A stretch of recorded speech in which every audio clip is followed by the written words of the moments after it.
How to connect Trust Wallet to your Binance Smart Chain just on your PC within some minutes. For this, I will simply open my Binance account in front of you on my laptop screen. So you have to click on the first website. You will see that is Binance here. And after doing it, what you have to do is simply click on the pictures. There is a lot of options as you can see here, but I will click on the more option and then click on the BNB chain option just right from here.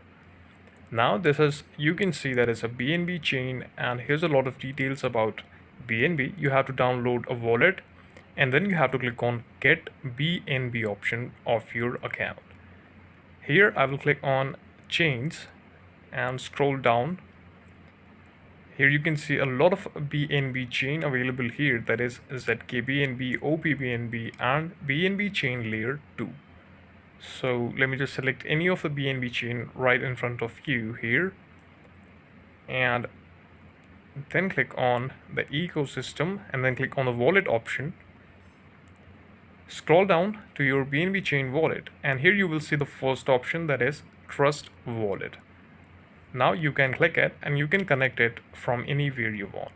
This is the video. Thank you so much for watching it, and please subscribe to the channel for watching more updates like this.